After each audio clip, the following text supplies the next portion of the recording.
Dr. Tony D. Collins is here to encourage, motivate, inspire, guide you into excellence.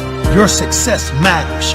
Your dreams matter. Sign up right now with Shepherd One Coaching and become a better you.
Dr. Tony D. Collins is here to encourage, motivate, inspire, guide you into excellence.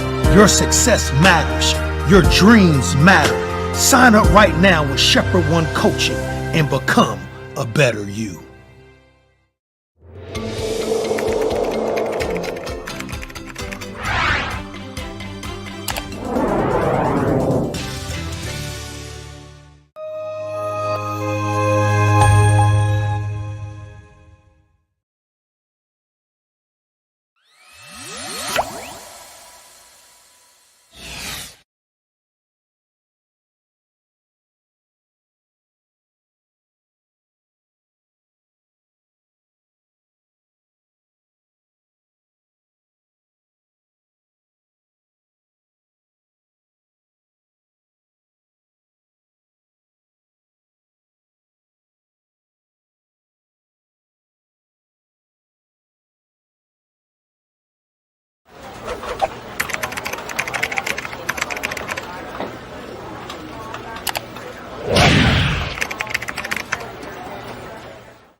Dr. Tony D. Collins is here to encourage, motivate, inspire, guide you into excellence.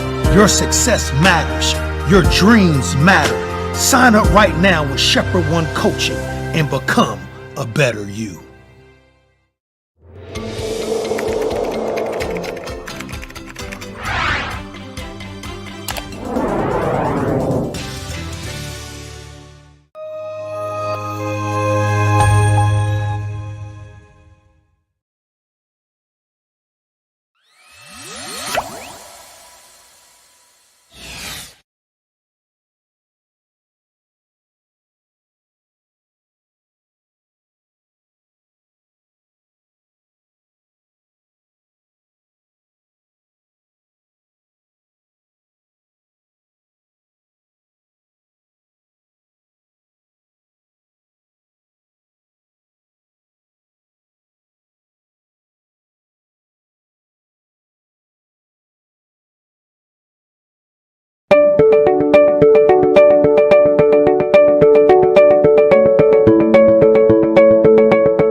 Good evening. What's up, everybody?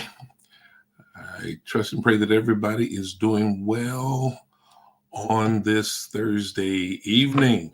Thank you for joining me tonight. Those of you that have already logged in, thank those of you who have already sent me a greeting in the chat. Let me know that you're with us here tonight. If you're already logged on and you have not typed a greeting in the comments, please do so. I'd like to know who's with me. And those of you that are a part of the Mocha crew community, you know what to do. Don't forget to throw up that hashtag Mocha Crew. If you're not a part of the Mocha Crew and you want to become a part of the Mocha Crew community, all you have to do is just throw up the hashtag. The hashtag says, Dr. Cobbins, I'm with you. I'm here to support. I'm here to be engaged. I'm here to gain whatever I can in terms of being a part of the discussions that take place. And also, you're saying that you're a person that's committed to doing whatever you can to add value to the lives of other people in whatever way you see fit to do so. So if you have not yet joined the Mocha Crew, I invite you to do so at this time. And let me say on the front end, welcome to the Mocha Crew. I'm coming on just a little bit late this evening because admittedly, I was kind of interested in seeing what President Biden was going to say tonight in his impromptu interview that's taking place even as we speak. I know there are some people that may be yet engaged in being entertained by what he's saying right now, because that's being viewed live. I'd like to see what he was saying, and I'm probably going to go back and revisit it. But I'm even more excited about being with you all tonight. You know, admittedly, so y'all know our nation is it's in a mess right now. Our nation is in a mess right now, and I don't know about you, but I have very serious concerns about these upcoming elections. I'm not going to get on a political soapbox tonight, but I know that anybody that has a pulse and has any kind of concern with the state of our union, if you will, you are seriously concerned about the direction we're headed in. And I have major concerns with regards to the choices that are available to us with regards to selecting the next person to serve for the next 4 years. And I say that in air quotes, 4 years in the White House. And not only in the White House, but in both houses of Congress and the Senate. We need to give very careful consideration to what's about to take place, because this is going to be a very, very pivotal election as far as I'm concerned. Let me take the time to greet all of you who have already logged on and sent a greeting in tonight. Ann, Tisha, Jackie, Antoinette, Toya, Denise, Vonda, and Joyce. Thank you all for chiming in. I'm hoping that others will join us momentarily, but if not, we're going to go ahead and move forward with what I want to discuss tonight. I was thinking today about relationships and how challenging relationships can be, because the reality is being in and maintaining relationships can be very challenging.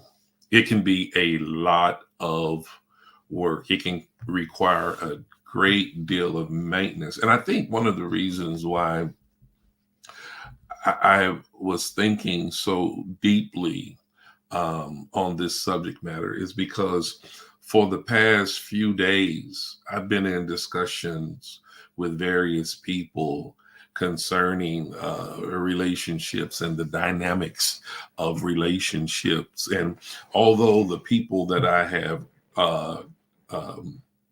discussed these things with, they have no direct connection with each other. The only indirect connection that they have with each other is their connection with me. And I know they haven't had conversations with each other. I'm quite sure of that, because I truly believe that actually they probably don't even know how or have a means of getting in touch with each other.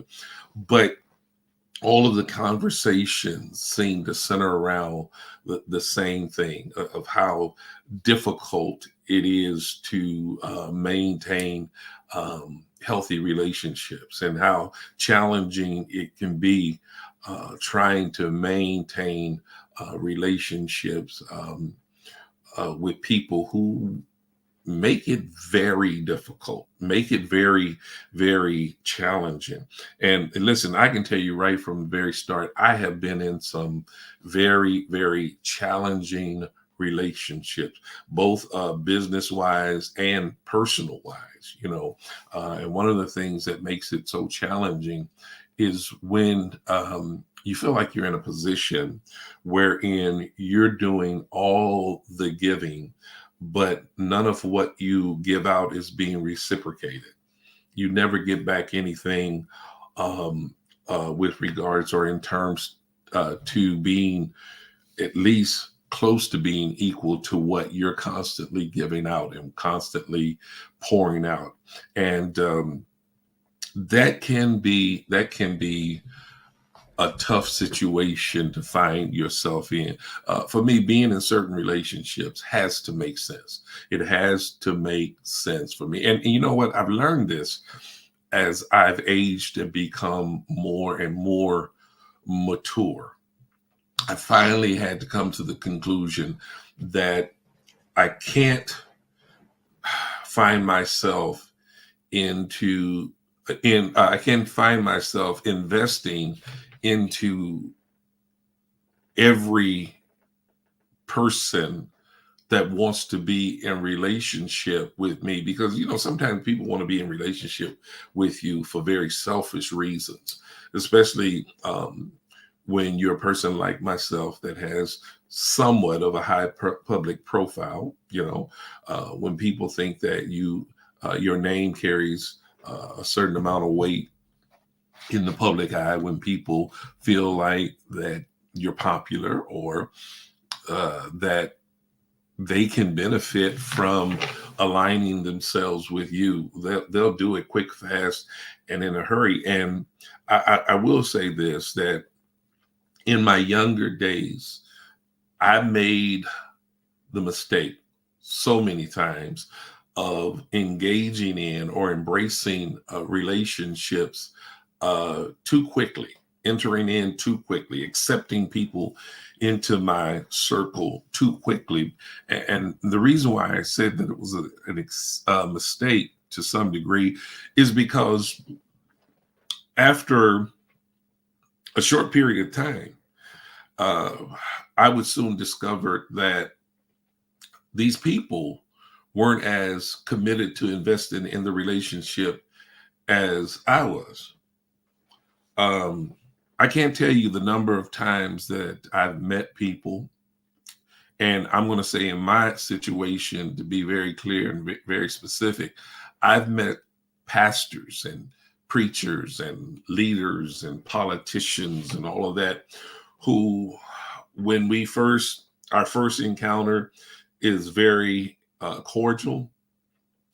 It seems as though that we're pretty much on the same page with our thinking, with our ideology and all of that. And we exchange numbers. And at the end of that initial conversation or that initial meeting, it was like, okay, well, we're going to start here and begin to develop a relationship. We're going to stay in touch. We're going to talk with one another and share with one another and pour into one another's lives, only to pick up the phone a few days later and attempt to call them, and they don't answer.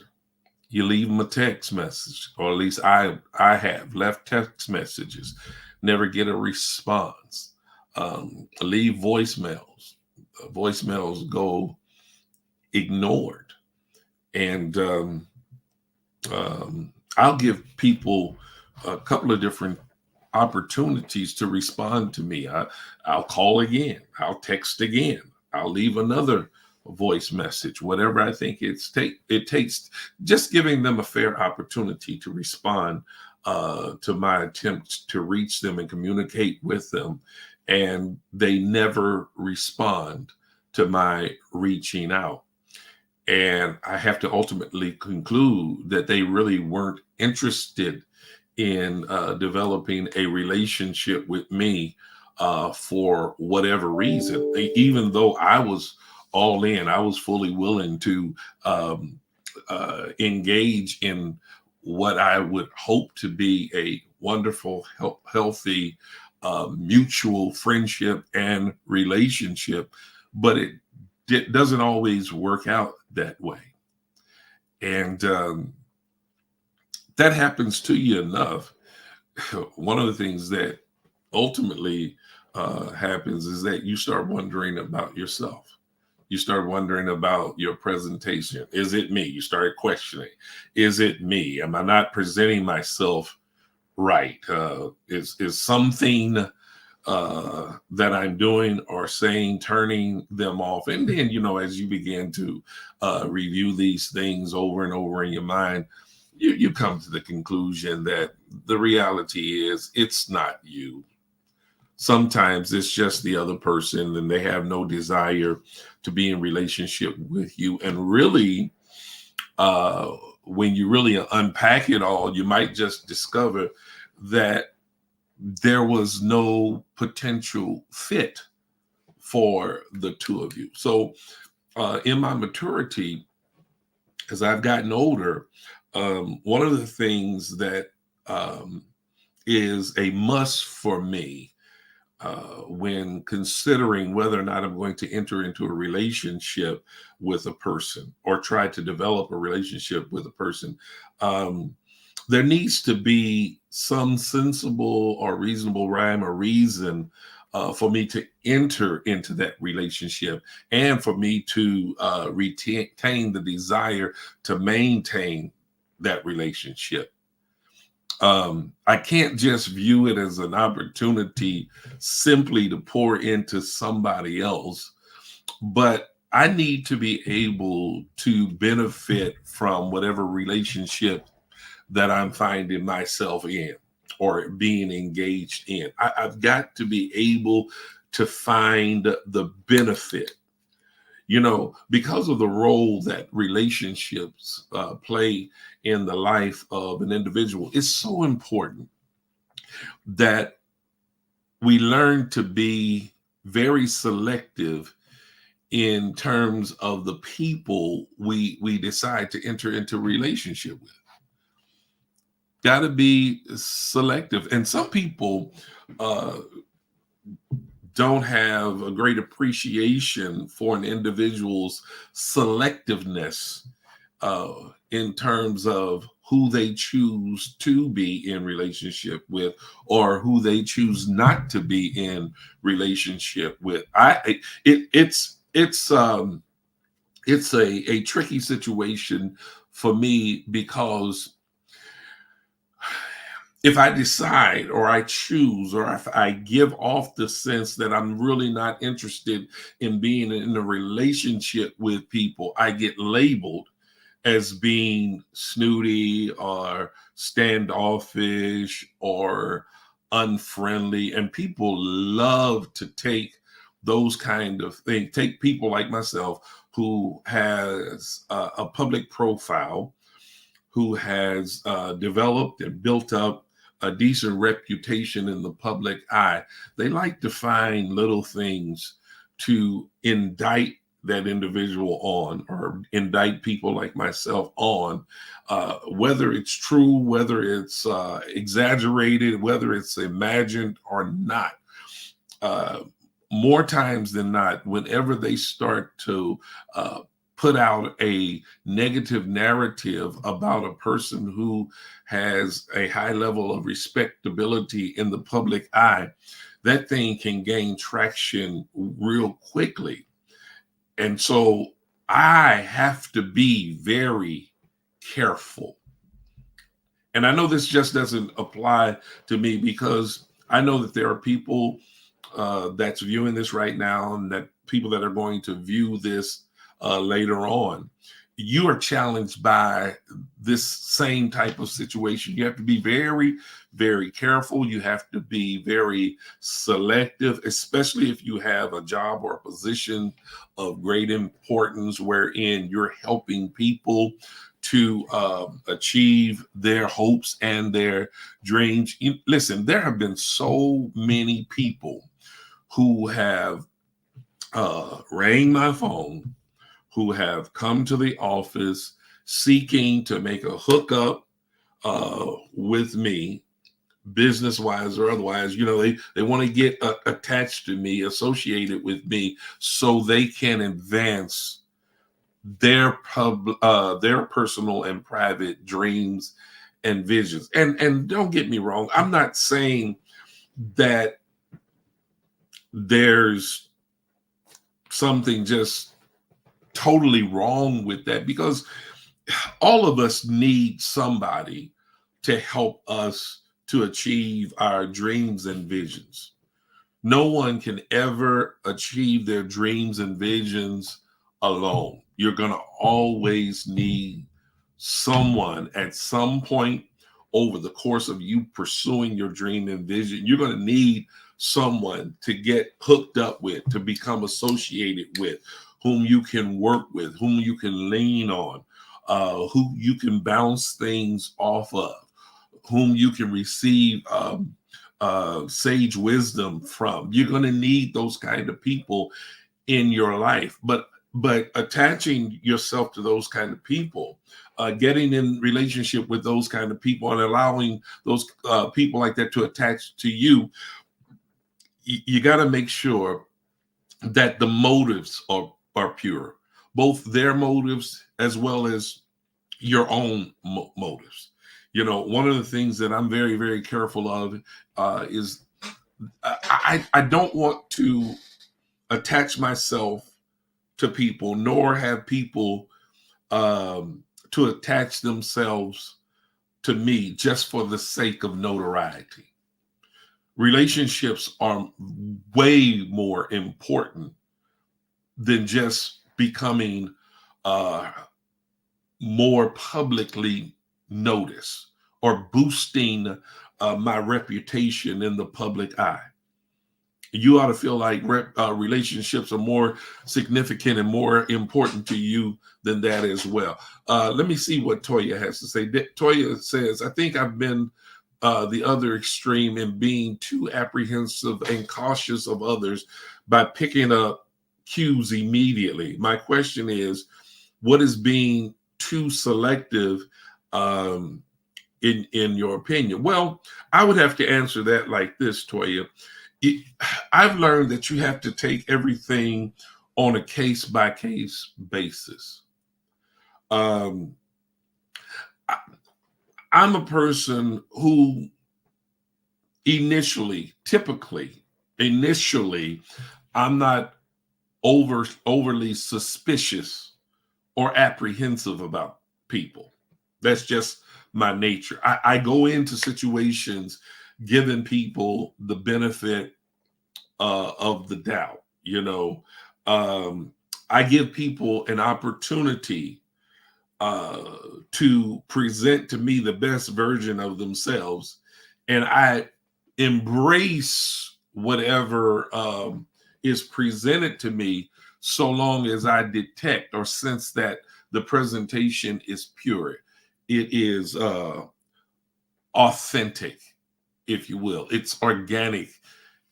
There should be a natural gravitation that's occurring, something that naturally pulls the two of you together. I'm not talking about immediately just attaching yourself to one another, but the process should begin. There should be a process. That's a good word right there. There should be a process with regards to vetting an individual, seeing who they really are. And this may take a couple of different encounters, because sometimes you can write a person off too soon. There's a person that is a very special individual in my life right now, today, that if we had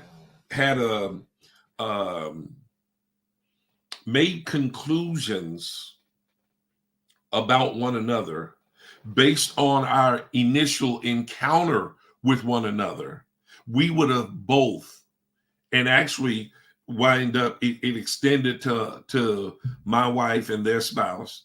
We would have missed out on a very meaningful relationships, very loving relationships, if we had allowed our first encounter with one another to cause us to make conclusions about one another just by the way the conversation initially took off, because we met over a business transaction, but the the initial exchange wasn't, I guess, either of our finest hour. But because we both detected that there was a commonness that we could stand on, and believe it or not, the common ground that we found that we could stand on was our love for the Lord Jesus Christ, our devotion to the Lord Jesus Christ. And so the conversation totally shifted. And I had to encounter this person on a regular basis with regards to doing business in their establishment. All right. And because I did not jump to conclusions, or because even now they did not jump to conclusions with regards to me, here it is, years later now, we are yet enjoying the most wonderful and close-knit relationship that you can ever imagine having with a person. And so while, again, I hope I'm answering your question, I wouldn't definitively say that there is such a thing as being too selective. I wouldn't definitively say that, but I will say this: you can make mistakes through your selectiveness that will cause you to miss out on wonderful relationships. I think it's just a matter of us giving it time, seeing how it's going to develop moving forward, especially if you're going to be encountering this person on a regular basis. There's some people, if they had have chosen to remain overly selective, because when you become overly selective, I should say this, it kind of creates blind spots for you in the area of relationship development. When you become overly selective, it can cause you to miss out on some things. And I was getting ready to say that there are some people who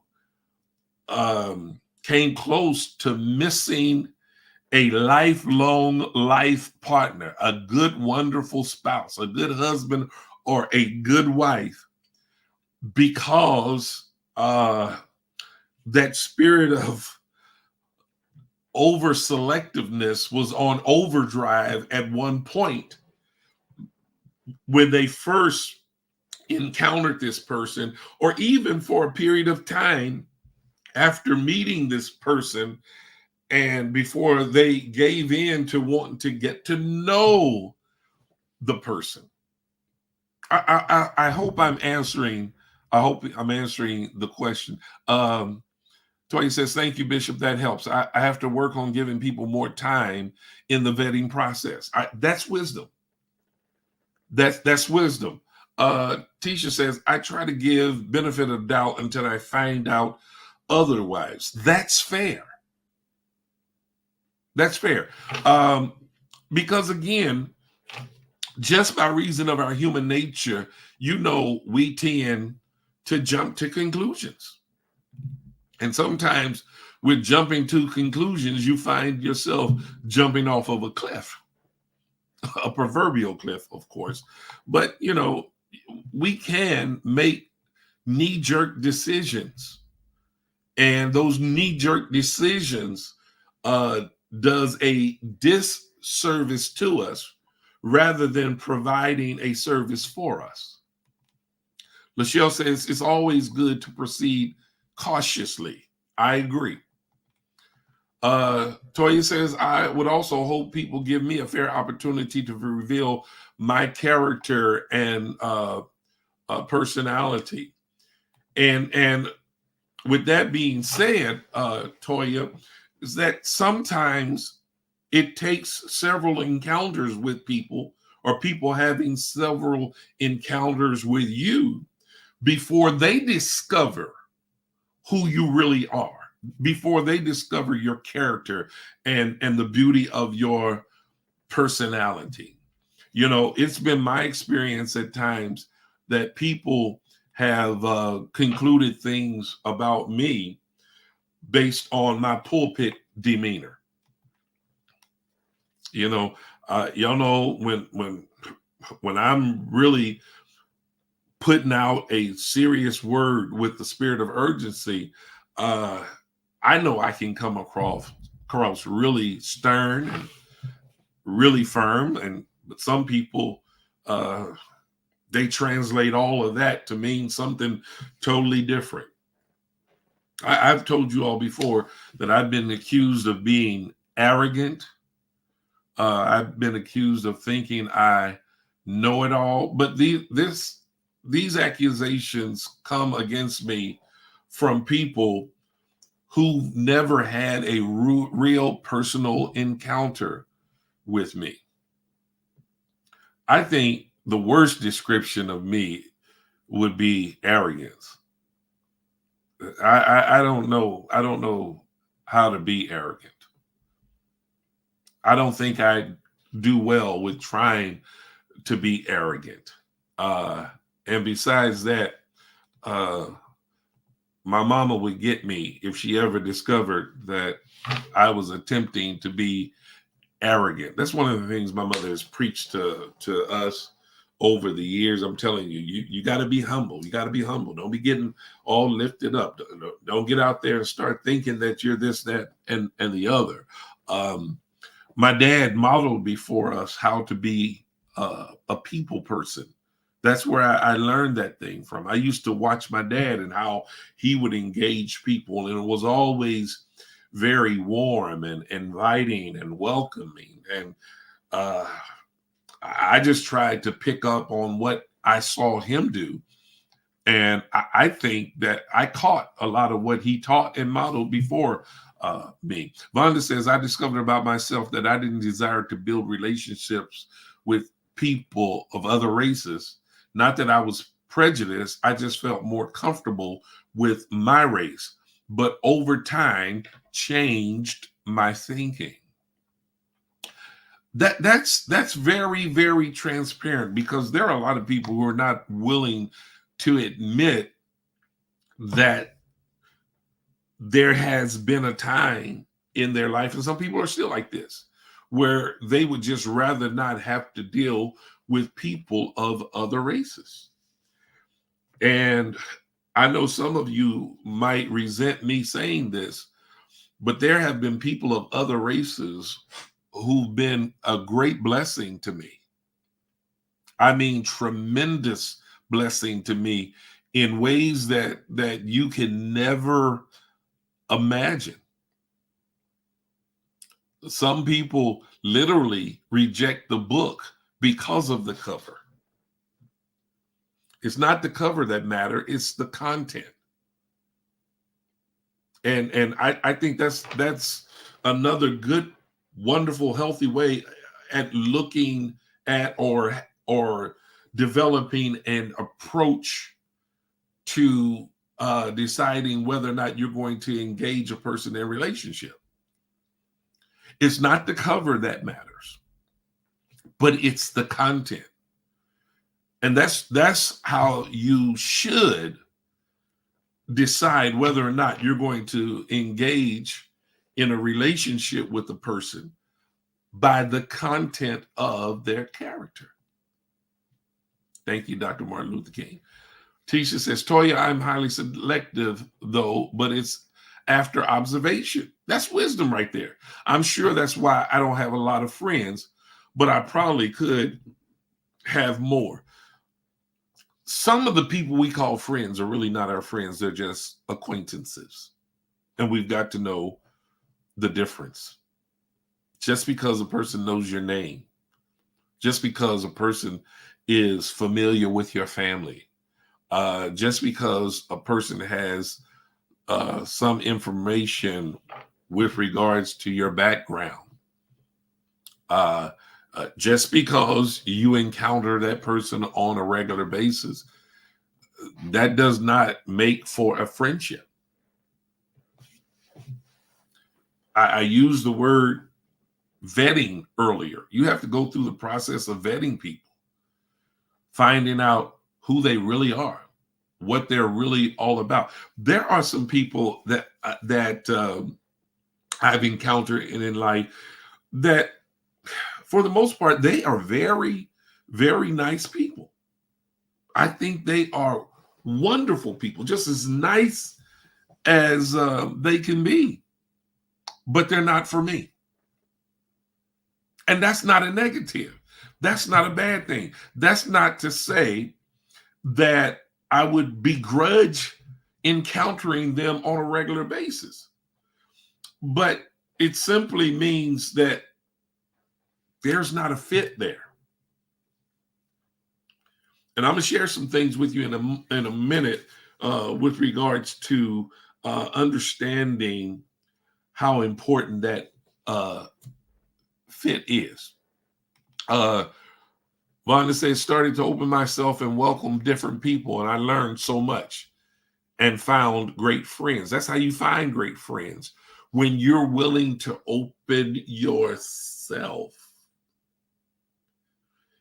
You can find some of the best people when you are being when you're being yourself. Tisha says, to be honest, me being selective has kept me out of trouble.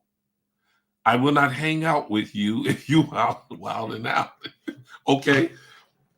That's the principle by which I've lived my life from an early age, Tisha. I've been the same way.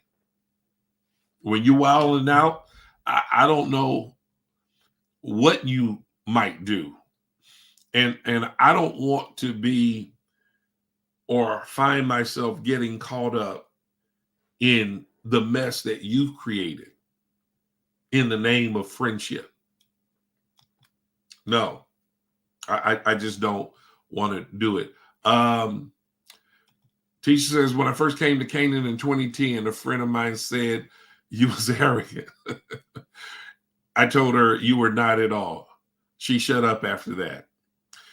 The question I would have had for that friend is, what encounter did you have?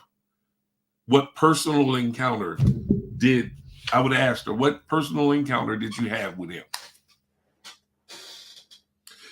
Listen, let me tell y'all something, and y'all can think about it. And I hope it makes sense once I share this with you. If I was an arrogant pastor, I would not spend time after church fellowshipping with the members of the congregation, fellowshipping with visitors. You know, the word was out at one time that I had so much security around me that I was untouchable.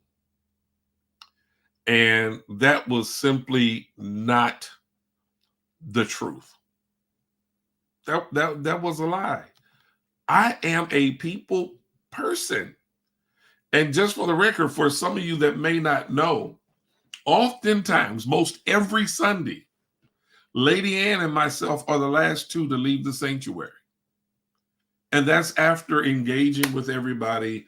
That's after fellowshipping and being the people that we are, because we are people persons. Okay. I will say I more so than Lady Ann, because she's more introvert than I am. I'm an extrovert. She's more introvert. Tisha said, I asked her why she thought that, and the reasoning was stupid. Bye, Felicia. Oh, Lord. Tisha, they have said that for a long time, but they just don't know him. No, I'm not arrogant. I never planned to be. That's not in my DNA. I think with regards to me, and one of the reasons why people conclude that is because of my preaching style. My preaching style can be somewhat like in your face, and people take that for arrogance. No, I'm doing what I'm called to do, and I'm doing it with a spirit of boldness. While um, people have accused me of being arrogant, my family members they say that I can be too friendly at times. Yeah. Um, I'll tell you something. Joyce Joyce Lee says you are funny acting. I ain't thinking about you, Joyce. I stay away from people like that who accuse me of being funny acting. Um, Player Hater says I was drawn to your preaching style. Well, probably it's likely because you're mature yourself, and you didn't take my preaching as being a personal attack on you. You took my preaching as me just doing what I've been called to do, and that's rightly dividing the word of truth. I'll tell you something real funny with regards to my family's assessment of my friendliness. My daughter, my baby girl, last year, my wife and I, we traveled to Cancun, Mexico. And when she found out that we were going to Cancun, she gives me this speech and gives me these instructions, or telling me how I should conduct myself while in Cancun. Now check this out. My baby girl, my daughter, tells me, at the time I'm a 61-year-old man, she tells me, don't you be going over there being friendly with everybody, talking to strangers and being nice. Don't be getting in no vehicles with strange people. Don't wander off from the resort that you'll be staying at, and you'll wind up somewhere, because I know how you are. You'll talk to anybody. You'll act like everybody is your friend. Now, this is my daughter talking to me. Now, does that sound like an arrogant person? She's concerned about me being too friendly to people. I think I've shared this with you all before. There have been times that my children have been out with me, and we could be at the mall or somewhere, just out and about at a park or wherever. And people will stop me and will start to engage me in the conversation. They'll start by saying, "Hey, Pastor Cobbs," and I'm like, "Hey, how you doing?" And I'd stand there and talk to them for the next 10 minutes or whatever. And once the conversation is over and we start to go our way, our children would ask me, my children would ask, "Dad, who was that?" And I would say, I don't know." And they say, "Well, you stood there and talked to them like you've been knowing them forever." And I said, and I explained to them, I said, "Well, it's like this. Your dad is a pastor. There are people who know me that I don't know them. And I don't want to ever make them feel like that they're not significant, or that I'm trying to blow them off when they're trying to just have a pleasant interaction with me. So I give them a little of my time, and I try to make it as pleasant as possible.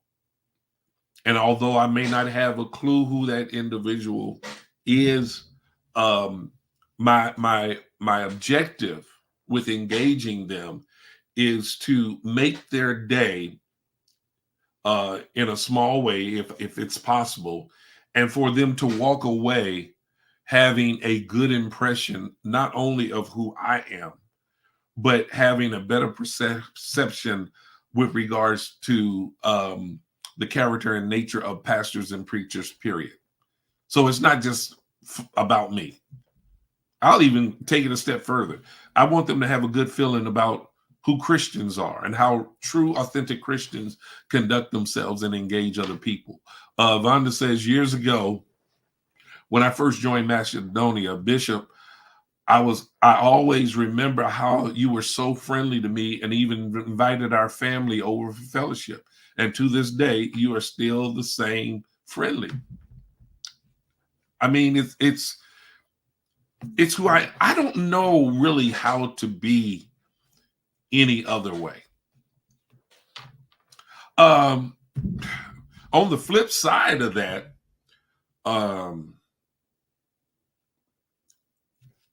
aside from being called arrogant, watch this, I have been accused of being flirty. Come on now. It's been literally said to me, I've been told to my face, people think that you're flirty because you smile too much. Really? And those of you who have been at Canaan for a number of years, you all have heard me say this. Yeah, I smile. I smile at everybody. I smile at women, but I don't want them because I got exactly who I want me. I smile at men, and I'm not gay. I'm just telling you the truth. I'm keeping it real. I smile at people because smiling is a friendly gesture. Hey, how you doing? You know, what's going on? You know, I mean, it's who I am. And then the other thing is that years ago, my mother calls me to smile because I used to walk around with a not so pleasant face all the time. Now, my mother just got sick of it one day. She doesn't remember telling me this, but it stuck with me from the day that she told me this up until now. My mother said to me, she said, boy, you need to smile as much as you can because you are ugly enough. And I don't really think my mother thought I was ugly, but I think she was trying to jar my attention or get my attention or, you know, jar something in me to make me have a different attitude with regards to how I presented myself. And when my mama told me that, man, from that day forward, the smile was on. And I haven't turned it off. And honestly, it has literally worked for me. And it's not a fake thing because I have the same disposition. You know, I'm smiling on my face, but I have that same kind of spirit even in my heart. Let me get back to some more of your comments. My mama is the same way. She talks to random strangers all the time, be having conversations like she knows them. Yeah. That's what people who are people persons do. It comes natural. It comes easy for us, especially if you're extroverts. It comes easy. Toya says, I agree in regards to your preaching style. Bold, challenging, thought-provoking, exegesis, and Holy Spirit-led. Thank you for your observations. And I mean that very sincerely. Vonda said, the devil is a lie. Bishop, no flirt at all. No. No. I won't disrespect women like that. I won't disrespect my wife like that. I won't disrespect myself like that. I don't disrespect God like that. No. If any flirting is done coming from me, it's going to be strictly reserved for Mary Ann Collins. Yeah, I flirt with her all the time. I tell her, with your fine self, girl, you so fine. Yes, I flirt with First Lady all the time, but that's it. Yeah, Toya, flirt, really? Yeah. That's wild and out of pocket. I agree.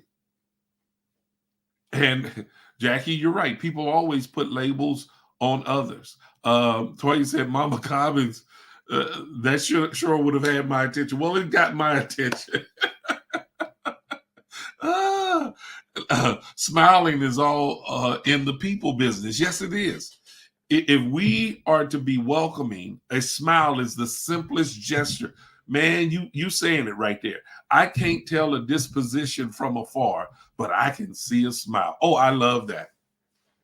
Oh, I absolutely love that. Thank you so much, Player Hater, for that piece of wisdom. That nugget right there. That wasn't a nugget. That's a brick, man. That's a brick, and I really appreciate that. But uh, people who resist or push back on these kind of positive qualities, if you look real deep, they probably don't have any friends at all. They don't have healthy relationships.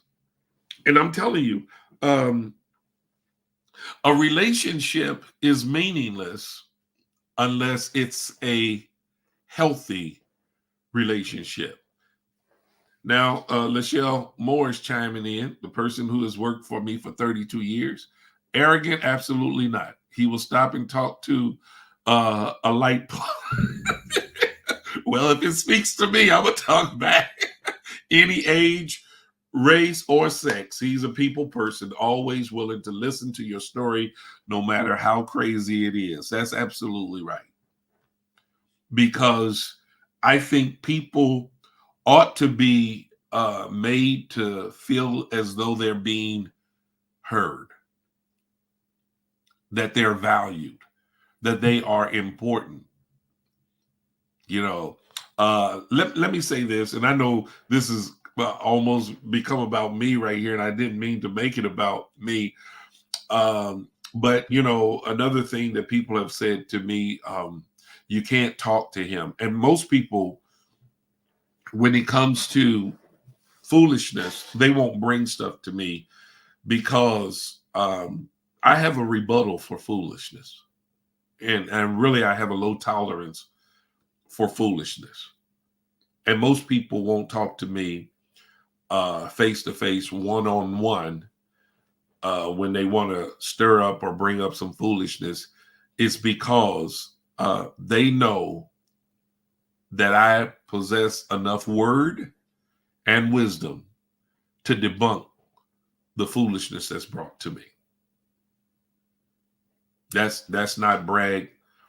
That's just the reality. But if you want to sit down and talk to me, I'm a person that can listen, and I think that I have developed wonderful listening skills. I'm a person who has developed skills for active listening. That's the reason why I'm as effective as I am with my coaching. The people that I have coached, they will tell you that I have the ability, the capacity to listen, but then I have the wisdom to be able to share. That's not brag. That's just the reality. And if you don't believe me, you can always go to my website and you can sign up for coaching sessions.